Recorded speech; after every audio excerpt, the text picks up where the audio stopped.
Hello everyone, welcome back to my YouTube channel. ಈ ವಿಡಿಯೋದಲ್ಲಿ ತರಗತಿಯಲ್ಲಿ ಸಮಾನ ಅವಕಾಶ ಅಂದರೆ ಈಕ್ವಾಲಿಟಿ ಇನ್ ಕ್ಲಾಸ್ ರೂಮ್ ಅನ್ನುವಂಥ ಪಾಯಿಂಟ್ನ ಎಕ್ಸ್ಪ್ಲನೇಷನ್ನ ನೋಡ್ತಾ ಹೋಗೋಣ. ಇದು ಲೆಸನ್ ಪ್ಲ್ಯಾನ್ ಬರೆಯೋದಕ್ಕೆ ಈ ಪಾಯಿಂಟ್ ಯೂಸ್ ಆಗಲ್ಲ, ಆದರೆ ಇದನ್ನು ನೀವು ಕ್ಲಾಸ್ ರೂಮ್ ಎನ್ವಿರಾನ್ಮೆಂಟಿಗೆ ಲೆಸನ್ ಮಾಡಬೇಕಾದ್ರೆ ಯೂಸ್ ಮಾಡ್ಕೋಬೋದು. ಈ ಟಾಪಿಕಲ್ಲಿ ಯಾವುದೆಲ್ಲ ಸಬ್ ಪಾಯಿಂಟ್ಸ್ ಬರುತ್ತೆ ಅನ್ನೋದನ್ನು ನಾನು ಇಲ್ಲಿ ಬರೆದು ಹಾಕಿದ್ದೀನಿ. ಇದನ್ನು ನೋಟ್ ಮಾಡಿ ಇಟ್ಕೊಳ್ಳಿ. ಇದರದ್ದು ಒಂದೊಂದೇ ಪಾಯಿಂಟ್ನ ಎಕ್ಸ್ಪ್ಲನೇಷನ್ನ ಇಮೇಜ್ ಸಮೇತ ಈಗ ನಾನು ಎಕ್ಸ್ಪ್ಲೇನ್ ಮಾಡ್ತಾ ಹೋಗ್ತೀನಿ. ಈ ಸಬ್ ಪಾಯಿಂಟ್ನ ಒಂದೊಂದೇ ಎಕ್ಸ್ಪ್ಲನೇಷನ್ನ ಈಗ ನೋಡ್ತಾ ಹೋಗೋಣ, ಬನ್ನಿ. ಫಸ್ಟ್ ಪಾಯಿಂಟು ಲಿಂಗ ತಾರತಮ್ಯ ಮಾಡದಿರುವುದು ಅಂತ ಅಂದರೆ ಜೆಂಡರ್ ಡಿಸ್ಕ್ರಿಮಿನೇಷನ್ ಅಂತ ನಾವು ಏನು ಕರಿತೀವಿ. ಬಾಯ್ಸ್ ಇದೇ ಕೆಲಸ ಮಾಡಬೇಕು, ಗರ್ಲ್ಸ್ ಇದೇ ಕೆಲಸ ಮಾಡಬೇಕು ಅನ್ನೋದನ್ನು ಕ್ಲಾಸ್ ರೂಮ್ ಎನ್ವಿರಾನ್ಮೆಂಟಲ್ಲಿ ಮಾಡದೇ ಇರುವುದು ಕೂಡ ಒಂದು ಟೀಚಿಂಗ್ ಸ್ಕಿಲ್ ಅಂತ ಹೇಳ್ಬೋದು. ಜೆಂಡರ್ ಡಿಸ್ಕ್ರಿಮಿನೇಷನ್ ಮಾಡದೆ ಎಲ್ರಿಗೂ ಕೂಡ ಸಮಾನ ಅವಕಾಶನ ಕೊಡಬೇಕು. ಇಲ್ಲಿ ಈಕ್ವಾಲಿಟಿ ಅಂದರೆ ಏನು ಅಂತ ಒಂದು ಡೆಫಿನೇಷನ್ ಇದೆ, ಅದನ್ನು ನೀವು ನೋಡ್ಕೋಬೋದು. ಈಕ್ವಾಲಿಟಿ ಅಂದರೆ ಏನು, ಈಕ್ವಾಲಿಟಿ ಕೊಟ್ಟರೆ ಏನಾಗುತ್ತೆ ಅಂತ ಈ ಡೆಫಿನೇಷನಲ್ಲೇ ನಿಮಗೆ ತೋರಿಸಿದ್ದಾರೆ, ಅದನ್ನು ನೀವು ನೋಡ್ಬೋದು. ಬಾಯ್ಸ್ ಗರ್ಲ್ಸ್ ಅಂತ ಡಿವೈಡ್ ಮಾಡಲಾರ್ದಂಗೆ ಈಕ್ವಾಲಿಟಿನ ಕೊಡಬೇಕು. ಮತ್ತು ಸೆಕೆಂಡ್ ಪಾಯಿಂಟ್ ಬಂದು ವಿಶೇಷ ಮಕ್ಕಳನ್ನು ಸಾಮಾನ್ಯ ಮಕ್ಕಳ ಜೊತೆಗೆ ಅವರಿಗೂ ಶಿಕ್ಷಣವನ್ನು ಕೊಡಬೇಕು ಅಂತ.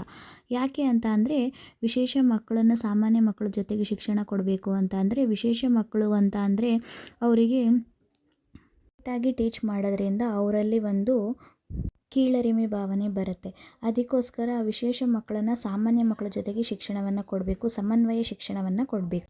ಎಲ್ಲ ಮಕ್ಕಳಿಗೂ ಸಮಾನ ಅವಕಾಶವನ್ನು ಕೊಡೋದ್ರಿಂದ, ಸಮಾನವಾಗಿ ಶಿಕ್ಷಣವನ್ನು ಕೊಡೋದ್ರಿಂದ ನಾವು ತರಗತಿಯಲ್ಲಿ ಸಮಾನ ಅವಕಾಶವನ್ನು ಕೊಟ್ಟಂಗಾಗತ್ತೆ. ಅದರಿಂದ ವಿಶೇಷ ಮಕ್ಕಳನ್ನು ಸಪ್ರೇಟಾಗಿ ಟೀಚ್ ಮಾಡೋದ್ರ ಬದಲು ಸಾಮಾನ್ಯ ಮಕ್ಕಳ ಜೊತೆನೇ ಅವರಿಗೂ ಕೂಡ ಟೀಚಿಂಗನ್ನು ಮಾಡಬೇಕು.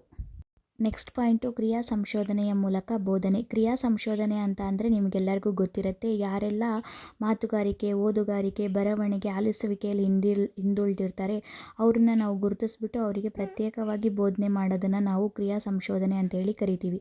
ಈ ರೀತಿ ಬೋಧನೆ ಮಾಡೋದ್ರಿಂದ ತರಗತಿಯಲ್ಲಿ ಎಲ್ರಿಗೂ ಕೂಡ ಸಮಾನ ಅವಕಾಶ ಸಿಗ್ದಂಗೆ ಆಗುತ್ತೆ. ಇವ್ರನ್ನ ಕಡೆಗಣಿಸಿ ನೀವು ಬೋಧನೆ ಮಾಡಿದ್ರೆ ತರಗತಿಯಲ್ಲಿ ಸಮಾನ ಅವಕಾಶ ಸಿಗದೆ ಹೋಗೋದಕ್ಕೂ ಸಾಧ್ಯ ಆಗಿರುತ್ತೆ.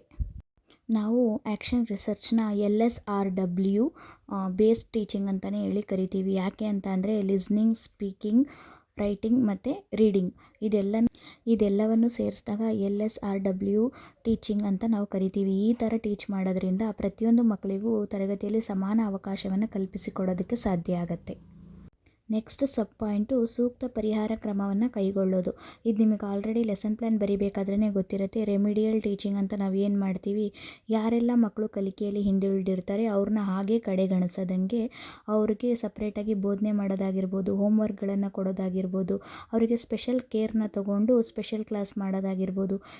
ಈ ಥರ ಮಾಡೋದನ್ನು ನಾವು ಪರಿಹಾರ ಬೋಧನೆ ಅಂತ ಕರಿತೀವಿ, ಅಥವಾ ಅದನ್ನು ರೆಮಿಡಿಯಲ್ ಟೀಚಿಂಗ್ ಅಂತ ಕರಿತೀವಿ. ಈ ಥರ ಬೋಧನೆ ಮಾಡೋದ್ರಿಂದ ತರಗತಿಯಲ್ಲಿ ಸಮಾನ ಅವಕಾಶ ಸಿಗೋದಕ್ಕೆ ಸಾಧ್ಯ ಆಗುತ್ತೆ. ನೆಕ್ಸ್ಟ್ ಸಬ್ ಪಾಯಿಂಟು ಪ್ರತಿಯೊಂದು ಮಕ್ಕಳನ್ನು ಚಟುವಟಿಕೆಯಲ್ಲಿ ತೊಡಗಿಸಿಕೊಳ್ಬೇಕು. ಯಾಕೆ ಅಂತ ಅಂದರೆ ಯಾವುದೇ ಒಂದು ಮಗು ಆಗಿರ್ಬೋದು ತರಗತಿಯಲ್ಲಿ ಹಿಂದುಳಿದಿದೆ ಅಥವಾ ಯಾವುದೇ ಚಟುವಟಿಕೆಯಲ್ಲಿ ಭಾಗವಹಿಸ್ತಿಲ್ಲ, ಉತ್ತರ ಕೊಡ್ತಿಲ್ಲ, ಹಿಂದೆ ಕೂತಿದೆ ಅಂತ ಅಂದರೆ ಅದಕ್ಕೆ ಏನು ಕಾರಣ ಏನು ಅಂತ ತಿಳ್ಕೊಂಡು ಪರಿಹಾರ ಬೋಧನೆಯ ಮೂಲಕ ಆ ಮಕ್ಕಳನ್ನು ತರಗತಿ ಚಟುವಟಿಕೆಗಳಲ್ಲಿ ತೊಡಗಿಸ್ಕೊಂಡು ಅವರಿಗೂ ಕೂಡ ತರಗತಿಯಲ್ಲಿ ಸಮಾನ ಅವಕಾಶವನ್ನು ಕೊಡಬೇಕು.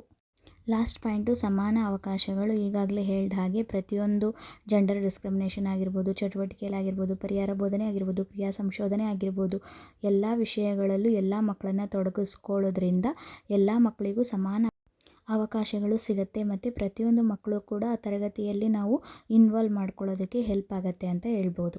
ಇವತ್ತಿನ ಟಾಪಿಕ್ಕು ತರಗತಿಯಲ್ಲಿ ಸಮಾನ ಅವಕಾಶಗಳು, ಅದರಲ್ಲಿ ಮತ್ತು ಸಬ್ ಟಾಪಿಕ್ನ ನಾನು ಎಕ್ಸ್ಪ್ಲನೇಷನ್ ಮಾಡಿದ್ದೀನಿ.